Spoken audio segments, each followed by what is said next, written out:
Sebab dia tak pernah kahwin, tak pernah ada anak. Hidup dia rasa sunyi.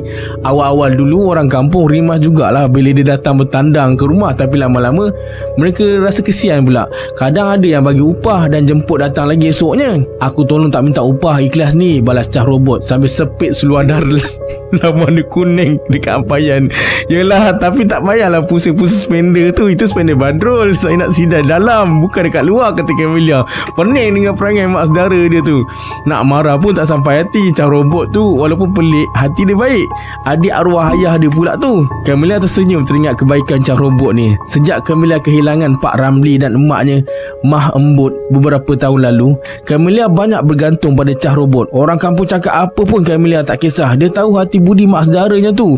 Siapa yang buat onar dengan Cah Robot, Camelia sembung macam baygon sembung lipas tu. Camelia ni anak tunggal, tak ada abang, akak atau adik. Bila ayah dengan maknya meninggal dalam selang masa tak sampai setahun, Camelia dirundung kesedihan. Cah Robot yang banyak pujuk dan mengisi hati Camelia yang kosong tu. Mak saudara lain macam tak peduli. Baru kambus kubur Pak Ramli dah sibuk bisik pasal tanah kebun dan harta peninggalan. Itu yang Camelia jauh hati dan Cah Robot naik angin. Hal harta Pak Ramli sepatutnya dah selesai ikut syariat, tapi tetap juga jadi perang mulut antara Cah Robot dan adik-beradik dia.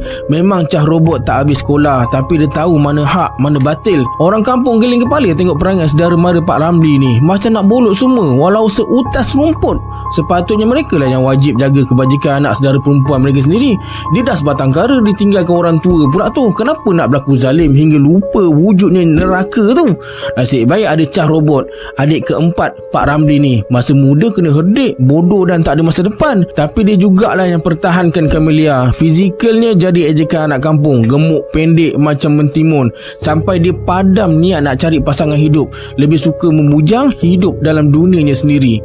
Lepas Mah Embut dan Pak Ramli meninggal, Camelia berhijrah ke Pulau Pinang. Okey guys, saya nak share sikit. Kalau korang jenis minat kisah seram yang berat, jalan cerita padu, penuh misteri dan twist, sekarang memang banyak novel seram tempatan yang memang power gila. Saya sendiri dah jumpa beberapa pilihan novel seram yang memang lain dari lain. Jalan cerita dia bukan biasa-biasa. Ada yang psikologi, ada yang kisah kampung, ada yang penuh elemen mistik yang buat kita fikir lama lepas habis baca. Kalau korang jenis suka feel macam cerita malam ni, serius korang kena try baca.